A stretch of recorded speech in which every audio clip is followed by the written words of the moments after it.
ರಾಜ್ಯದ ಎಲ್ಲ ರೈತರಿಗೆ ಬಂಪರ್ ಗಿಫ್ಟ್ ಅಂತಾನೆ ಹೇಳಬಹುದು. ಒಂದು ಕಡೆ ನಿಮಗೆ ಬರ ಪರಿಶೀಲನೆಯ ದುಡ್ಡು ಸಿಗ್ತಾ ಇದ್ರೆ, ಇನ್ನೊಂದು ಕಡೆಗೆ ಸಾಲ ಮನ್ನಾ ಆಗುವಂತಹ ಎಲ್ಲ ಸಾಧ್ಯತೆಗಳು ಇದ್ದಾವೆ.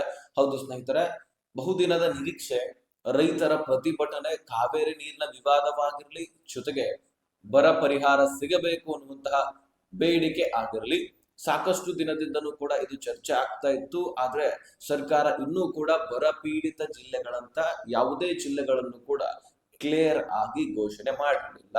ಆದ್ರೆ ಈಗ ಸದ್ಯಕ್ಕೆ ಬಂದಿರತಕ್ಕಂತಹ ಮಾಹಿತಿ ಪ್ರಕಾರ 18ರಿಂದ 21 ಜಿಲ್ಲೆಗಳನ್ನ ಬರಪೀಡಿತ ಜಿಲ್ಲೆಗಳನ್ನಾಗಿ ಮಾಡುವಂತಹ ಎಲ್ಲ ಸಾಧ್ಯತೆಗಳು ಇದ್ದಾವೆ. ಆ ಜಿಲ್ಲೆಗಳನ್ನ ಹೇಳ್ತೀನಿ. ಆದ್ರೆ ಒಂದು ವಿಷಯ ಏನಪ್ಪಾ ಅಂದ್ರೆ, ಆ ಜಿಲ್ಲೆಗಳನ್ನ ಬರಪೀಡಿತ ಜಿಲ್ಲೆಗಳಂತ ಸರ್ಕಾರ ಇನ್ನೂ ಕೂಡ ಘೋಷಣೆ ಮಾಡಿಲ್ಲ. ಆದ್ರೆ ಸರ್ಕಾರ ಇವುಗಳ ಮೇಲೆನೆ ಕಣ್ಣು ಇಟ್ಟಿರ್ತಕ್ಕಂಥದ್ದು.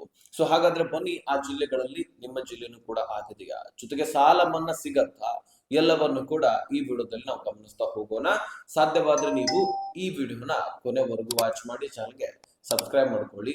ಸ್ನೇಹಿತರೆ, ಬಹುದಿನದ ನಿರೀಕ್ಷೆ ಇತ್ತು ನಿಮ್ದು, ಸಾಲ ಮನ್ನಾ ಆಗಬೇಕು, ಬರ ಪರಿಹಾರ ಸಿಗಬೇಕು, ಎರಡರಲ್ಲಿ ಒಂದಾದ್ರೂ ಸಿಗಬೇಕು ಅಂತ ಕೆಲವೊಂದಿಷ್ಟು ರೈತರ ವಿವಾದ ಇತ್ತು. ಆದ್ರೆ ಇಲ್ಲಿ ಸರ್ಕಾರ ಎರಡೂ ಕೊಡೋದು ಬಹುತೇಕ ಡೌಟ್. ಬರ ಪರಿಹಾರ ಕೊಡುತ್ತೆ ಅಥವಾ ಸಾಲ ಮನ್ನಾ ಮಾಡುತ್ತೆ. ಆದ್ರೆ ಎಕರೆಗೆ 50,000ದಂತೆ ಕೊಡುವಂತಹ ಎಲ್ಲಾ ಸಾಧ್ಯತೆಗಳು ಇದ್ದಾವೆ. ಸಾಕಲ್ವಾ? ಎಕರೆಗೆ 50,000 ರೂಪಾಯಿ ಕೊಟ್ರೆ 2 ಎಕರೆಗೆ 1,00,000 ರೂಪಾಯಿ ಆಗುತ್ತೆ. ಇನ್ನು ಹೆಚ್ಚೆಚ್ಚು ಹೊಲ ಗದ್ದೆಗಳಿದ್ದವರಿಗೆ ಸಿಗೋದಿಲ್ಲ, ಬಡ ರೈತರಿಗೆ ಮಾತ್ರ ಸಿಗುವಂತದ್ದು. ಹಾಗಾದ್ರೆ ಈಗ ಈ ಒಂದು ಬರ ಪರಿಶೀಲನೆ ನಡೀತಾ ಇದೆ. ಯಾವ ರೀತಿಯಾಗಿ ನಡೀತಾ ಇದೆ? ಆಯಾ ಜಿಲ್ಲೆಗಳಿಗೆ ಒಬ್ಬೊಬ್ಬ ರೈತರನ್ನ ನೇಮಕ ಮಾಡಿ, ಒಬ್ಬೊಬ್ಬ ಸಚಿವರನ್ನ ನೇಮಕ ಮಾಡಿದ್ದಾರೆ. ಈ ಜಿಲ್ಲೆಗಳಿಗೆ ನೀನ್ ಹೋಗಪ್ಪ, ಅಲ್ಲಿ ಬರ ಪರಿಶೀಲನೆ ಮಾಡು, ಅಲ್ಲಿ ನೀರಿನ ಪ್ರಮಾಣ ಎಷ್ಟಿದೆ ನೋಡು. ಹಾಗಾದ್ರೆ ಆ ಒಂದು ಜಿಲ್ಲೆಯನ್ನ ಬರಪೀಡಿತ ಜಿಲ್ಲೆ ಅಂತ ನಾವು ಘೋಷಣೆ ಮಾಡಬಹುದಾ ಅಂತ ಪ್ರಶ್ನೆಯನ್ನ ಮಾಡ್ಕೊಳ್ಳಿ. ನೀವೇ ಅದನ್ನ ಕಂಡು ಹಿಡ್ಕೊಳ್ಳಿ ಅಂತ ಪ್ರತಿಯೊಂದು ಜಿಲ್ಲೆಗೆ ಪ್ರತಿಯೊಬ್ಬ ಸಚಿವರ ನೇಮಕವನ್ನ ಮಾಡಿದ್ರು ಡಿ.ಕೆ. ಶಿವಕುಮಾರ್ ಅವರು. ಸೊ ಹಾಗಾದ್ರೆ ಆ ಹಂತ ಯಾವ ಹಂತಕ್ಕೆ ಹೋಗಿ ತಲುಪಿದೆ ಅಂದ್ರೆ, ಇನ್ನೂ ಕೂಡ ಪರಿಶೀಲನೆ ಆಗ್ತಾ ಇದೆ. ಅದು ಯಾವ ರೀತಿ ಆಗ್ತಾ ಇದೆ ಅಂತ ಒಂದ್ ಸ್ವಲ್ಪ ಬಿಡಿಸಿ ಹೇಳ್ತೀನಿ. ಅದರ ಆಧಾರದ ಮೇಲೆ ನಿಮ್ಮ ಒಂದು ಜಿಲ್ಲೆಯೂ ಕೂಡ ಬರಪೀಡಿತ ಜಿಲ್ಲೆ ಅಂತ ನೀವು ಕಂಡು ಹಿಡ್ಕೊಳ್ಬಹುದು. ನೆಕ್ಸ್ಟ್ ನಾನು 18ರಿಂದ 21 ಜಿಲ್ಲೆಗಳನ್ನ ನಿಮಗೆ ತಿಳಿಸ್ಕೊಟ್ಬಿಡ್ತೀನಿ. ಸ್ನೇಹಿತರೆ, ಯಾವ ರೀತಿಯಾಗಿ ಕಂಡು ಹಿಡಿತಾರೆ ಬರಪೀಡಿತ ಜಿಲ್ಲೆ ಅಂತ? ಸುಮ್ನೆ ಈಗ ಮಳೆ ಆದ್ರೂ ಸಹಿತ ಅದನ್ನ ಬರಪೀಡಿತ ಜಿಲ್ಲೆ ಅಂತ ಘೋಷಣೆ ಮಾಡ್ಲಿಕ್ಕೆ ಆಗೋದಿಲ್ಲ. ಈಗ ಆಯಾ ಜಿಲ್ಲೆಗಳಲ್ಲಿ ಕೆಲವೊಂದಿಷ್ಟು ಹೊಲ ಗದ್ದೆಗಳಿಗೆ, ರೈತರ ಹೊಲಗಳಿಗೆ ಅಲ್ಲಿ ಭೇಟಿಯನ್ನ ಕೊಡ್ತಾರೆ. ಸಚಿವರ ಜೊತೆಗೆ ತಹಶೀಲ್ದಾರರು, ಅಲ್ಲಿಯ ಸ್ಥಳೀಯ ಅಧಿಕಾರಿಗಳು, ಸೊ ಎಲ್ಲ ಒಂದು ಅಧಿಕಾರಿಗಳು ಅಲ್ಲಿ ಭೇಟಿ ಕೊಟ್ಟಿರ್ತಾರೆ. ಆ ಹೊಲದಲ್ಲಿ ನೀರಿನ ಪ್ರಮಾಣ ಎಷ್ಟಿದೆ, ಅಲ್ಲಿ ಮಳೆ ಎಷ್ಟು ಒಂದು ಪರ್ಸೆಂಟ್ ಆಗಿದೆ, ಜೊತೆಗೆ ಆ ಹೊಲದಲ್ಲಿ ಇರ್ತಕ್ಕಂತಹ ಬಾವಿಗಳು ಅಥವಾ ಬೋರ್ವೆಲ್ಗಳಲ್ಲಿ ನೀರು ಎಷ್ಟು ಪ್ರಮಾಣ ಇದೆ, ವರ್ಷವಿಡೀ ಸಾಕಾಗತ್ತಾ, ಅಥವಾ ಆ ಹೊಲ ಗದ್ದೆಯ ಪಕ್ಕದಲ್ಲಿ ಕಿನಾಲ್ಗಳು ಏನಾದ್ರೂ ಹೋಗಿದಾವ, ಆ ಕಿನಾಲ್ಗಳಲ್ಲಿ ನೀರ್ ಇದಾವ ಅಥವಾ ಇಲ್ಲವಾ.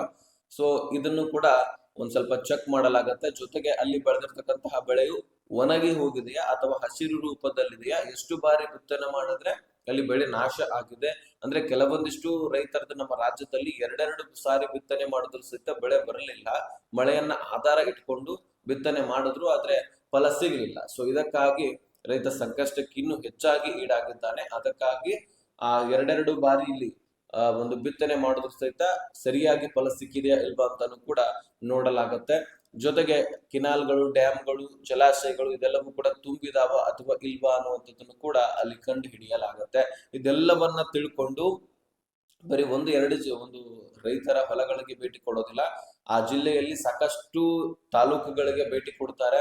ಆ ಎಲ್ಲ ತಾಲೂಕುಗಳಲ್ಲಿ ಇದೇ ಪರಿಸ್ಥಿತಿ ಇತ್ತಪ್ಪ, 70ದಿಂದ 80% ಇದೇ ಪರಿಸ್ಥಿತಿ ಇತ್ತಂದ್ರೆ ಆಯಾ ತಾಲೂಕುಗಳು, ಆಯಾ ಜಿಲ್ಲೆಗಳಿಗೆ ಬರಪೀಡಿತ ಜಿಲ್ಲೆಗಳಂತ ಘೋಷಣೆ ಮಾಡಲಾಗತ್ತೆ. ಸೊ ಈ ರೀತಿ ಆ ಒಂದು ಬರಪೀಡಿತ ಜಿಲ್ಲೆಗಳಂತ ಘೋಷಣೆ ಮಾಡುತ್ತಾರೆ. ಸೊ ನಿಮ್ಮ ಒಂದು ಜಿಲ್ಲೆಯಲ್ಲಿಯೂ ಕೂಡ ಇದೇ ರೀತಿ ಸಮಸ್ಯೆ ಇದ್ರೆ ನಿಮ್ದು ಕೂಡ ಬರಪೀಡಿತ ಜಿಲ್ಲೆ ಅಂತ ಆಗುವಂತಹ ಸಾಧ್ಯತೆ ಇದೆ. ಉದಾಹರಣೆಗೆ ಯಾವ ಯಾವ ಜಿಲ್ಲೆಗಳು ಬರಪೀಡಿತ ಜಿಲ್ಲೆಗಳಾಗಬಹುದಾದಂತಹ ಸಾಧ್ಯತೆ ಇದೆ ಅಂತ ನಾನು ಈ ವಿಡಿಯೋದಲ್ಲಿ ಹೇಳ್ತೀನಿ.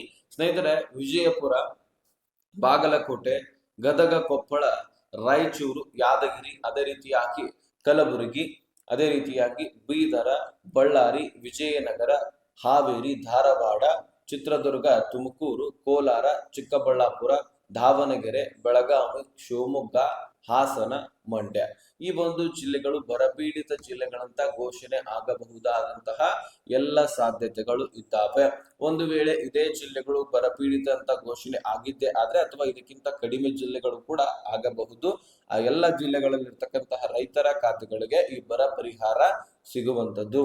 ಹೌದು, ಪ್ರತಿಯೊಂದು ಎಕರೆಗೆ 50,000 ತನಕ ನಿಮಗೆ ಈ ಒಂದು ಬರ ಪರಿಶೀಲನೆಯ ದುಡ್ಡು, ಬರ ಪರಿಹಾರದ ದುಡ್ಡು ಸಿಗುವಂತಹ ಸಾಧ್ಯತೆ ಇದೆ. ಸೊ ಎಕರೆಗೆ ಎಷ್ಟು ಖರ್ಚು ವೆಚ್ಚ ಮಾಡಿರ್ತೀರಿ? ಇಲ್ಲ ಅಂದ್ರೆ 30,000 ರಿಂದ 35,000 ರೂಪಾಯಿ ನೀವು ಖರ್ಚು ವೆಚ್ಚ ಮಾಡಿರ್ತೀರಿ. ಅದರ ಆಧಾರದ ಮೇಲೆ ಸರ್ಕಾರ ದುಡ್ಡನ್ನ ಕೊಡುವಂತದ್ದು. ನಿಮ್ಮ ಹೊಲದಲ್ಲಿ ಫಲವತ್ತತೆಯ ಭೂಮಿ ಇದ್ರೆ ಅದಕ್ಕೆ ಹೆಚ್ಚಿನ ದುಡ್ಡು ಸಿಗತ್ತೆ, ಅಥವಾ NDRF ಕುಸ್ಕಿ ಜಮೀನು ಇದ್ರೆ ಕಡಿಮೆ ದುಡ್ಡು ಸಿಗುವಂತದ್ದು. ಸೊ ಈ ರೀತಿ ಎಲ್ಲ ಪರಿಶೀಲನೆ ಆಗಿ ನಿಮ್ಮ ಖಾತೆಗಳಿಗೆ ದುಡ್ಡು ಬರುತ್ತೆ. ಅದು ಹಾಗೆ ಅಲ್ಲ, ಅದಕ್ಕೆ ಸಾಕಷ್ಟು ಒಂದ್ ಸ್ವಲ್ಪ ಪರಿಶೀಲನೆ, ವೆರಿಫಿಕೇಶನ್, ಆ ಹೊಲದ ಬಗ್ಗೆ ಅಥವಾ ಕೆನಾಲ್ ಡ್ಯಾಮ್ಗಳ ಬಗ್ಗೆ, ಕೆರೆಗಳ ಬಗ್ಗೆ, ಜಲಾಶಯಗಳ ಬಗ್ಗೆ ಮುಂದೆ 1 ವರ್ಷದ ಕಾಲ ನೀರು ಸಾಲತ್ತಾ ಇಲ್ವಾ ಅಂತ ಎಲ್ಲ ಪರಿಶೀಲನೆ ಆಗತ್ತೆ. ತದನಂತರ ನಿಮ್ಮ ಖಾತೆಗಳಿಗೆ ದುಡ್ಡು ಬರುತ್ತೆ. ಸೊ ನಮ್ಮ ರಾಜ್ಯದ ಉದ್ದಕ್ಕೂ ಕೂಡ ನೀವು ನೋಡ್ತಾ ಇದ್ರೆ ಯಾವ ರೀತಿಯಾಗಿ ಬರ ಆವರಿಸ್ಕೊಂಡಿತ್ತು. ಮಹಾರಾಷ್ಟ್ರದಲ್ಲಿ ಮಳೆ ಆಗ್ತಾ ಇದೆ, ಅಲ್ಲಿಂದ ಇಲ್ಲಿ ನಮ್ಮ ಉತ್ತರ ಕರ್ನಾಟಕ ಸೈಡ್ ಮಾತ್ರ ಒಂದ್ ಸ್ವಲ್ಪ ಬೆಳಗಾವಿ ಜಿಲ್ಲೆ ಸೇರಿದಂತೆ ಸಾಕಷ್ಟು ಜಿಲ್ಲೆಗಳಲ್ಲಿ ಕೃಷ್ಣಾ ನದಿಯಿಂದ ನೀರು ಬಂತು, ಅದಷ್ಟೇ. ಅದನ್ನ ಹೊರತುಪಡಿಸಿದ್ರೆ ಎಲ್ಲಿ ಕೂಡ ಮಳೆನ ಬರಲಿಲ್ಲ. ಜೊತೆಗೆ ದಕ್ಷಿಣ ಕನ್ನಡದಲ್ಲಿ ಮಾತ್ರ ಮಳೆ ಆಗಿತ್ತು. ಸೊ ಅದೊಂದು ಜಿಲ್ಲೆಯಲ್ಲಿ ಕೂಡ ಶಾಲಾ ಕಾಲೇಜುಗಳನ್ನು ಕೂಡ ರಜೆಯನ್ನ ಘೋಷಣೆ ಮಾಡಿತ್ತು, ಅಷ್ಟರ ಪ್ರಮಾಣದಲ್ಲಿ ಮಳೆ ಆಗಿತ್ತು ಅಲ್ಲಿ. ಸೊ ಅದನ್ನ ಹೊರತುಪಡಿಸಿದ್ರೆ ರಾಜ್ಯದ ಉದ್ದಕ್ಕೂ ಕೂಡ ಎಲ್ಲ ಜಿಲ್ಲೆಗಳಲ್ಲಿ ಕೂಡ ನೀವು ನೋಡಬಹುದು ಬರ ಆವರಿಸಿಕೊಂಡು ಬಿಟ್ಟಿದೆ. ಇದರಿಂದ ರೈತ ಸಂಕಷ್ಟಕ್ಕೀಡಾಗಿದ್ದಾನೆ. ಜೊತೆಗೆ ಸಾಲ ಸೂಲಗಳನ್ನ ಮಾಡ್ಕೊಂಡಿದ್ದಾನೆ. ಬೆಳೆಗಳು ಸರಿಯಾದ ಒಂದು ಬೆಳೆ ಸಿಗದೇ ಇರುವಂತಹ ಕಾರಣಕ್ಕಾಗಿ ಸಾಲದ ಬಡ್ಡಿ ಹೆಚ್ಚಾಗಿದೆ. ಜೊತೆಗೆ ಇನ್ವೆಸ್ಟ್ ಮಾಡಿರ್ತಕ್ಕಂತಹ ದುಡ್ಡು ಕೂಡ ವೇಸ್ಟ್ ಆಗಿದೆ. ಆ ಇನ್ವೆಸ್ಟ್ ಮಾಡಿರ್ತಕ್ಕಂತಹ ದುಡ್ಡು ಆದ್ರೂ ಸರ್ಕಾರ ಕೊಟ್ರೆ ಅವ್ರಿಗೆ ತುಂಬಾನೇ ಹೆಲ್ಪ್ ಆಗುವಂತದ್ದು. ಒಂದ್ ಸ್ವಲ್ಪ ಕಷ್ಟದಿಂದ ಪಾರಾಗ್ತಾರೆ. ಮಕ್ಕಳ ವಿದ್ಯಾಭ್ಯಾಸ ಊರ್ ಬಿಟ್ಟು ಹೋಗ್ಬೇಕಾಗತ್ತೆ. ಇಲ್ಲ ಅಂದ್ರೆ ಆ ಹೊಲಗದ್ದೆಗಳಲ್ಲಿ ಏನೂ ದೊರೀತಾ ಇಲ್ಲಪ್ಪ ಅಂದ್ರೆ ಸಿಟಿಯಲ್ಲಿ ಹೋಗಿ ದುಡಿಮೆ ಮಾಡ್ಕೊಂಡು ತಿನ್ಬೇಕಾಗತ್ತೆ. ಮತ್ತೆ ಮಳೆ ಆದ ಮೇಲೆ ಮತ್ತೆ ಹೊಲಕ್ಕೆ ಬಂದು ಅಲ್ಲಿ ದುಡಿಮೆ ಮಾಡ್ಬೇಕಾಗತ್ತೆ. ಇಂತಹ ಪರಿಸ್ಥಿತಿನೂ ಕೂಡ ಸಾಕಷ್ಟು ರೈತರು ಎದುರಿಸ್ತಾ ಇದ್ದಾರೆ. ಹಾಗಾದ್ರೆ ನಿಮ್ಮ ಪರಿಸ್ಥಿತಿ ಯಾವ ರೀತಿ ಆಗಿದೆ? ನೀವು ಎಷ್ಟು ಬಾರಿ ಬಿತ್ತನೆ ಮಾಡಿದ್ದೀರಿ ಅದನ್ನ ಕಮೆಂಟ್ ಮಾಡಿ.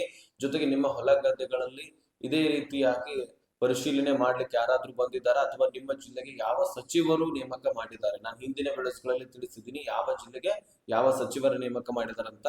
ಅದನ್ನು ಕೂಡ ಕಮೆಂಟ್ ಮಾಡಿ. ಇಲ್ಲಿ ಬಂದಿದ್ದಾರಾ ಇಲ್ವಾ ಅಂತಾನು ಕೂಡ ಕಮೆಂಟ್ ಮಾಡಿ.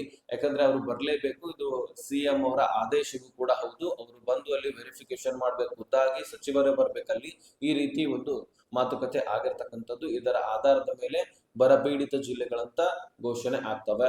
ಇನ್ನು ಸಾಲ ಮನ್ನಾ ಆಗೋದು ಡೌಟ್, ಯಾಕಂದ್ರೆ ಬರ ಪರಿಶೀಲನೆ ಆಗ್ತಾ ಇದೆ, ಬರ ಪರಿಹಾರನೇ ಸಿಗುವಂತದ್ದು.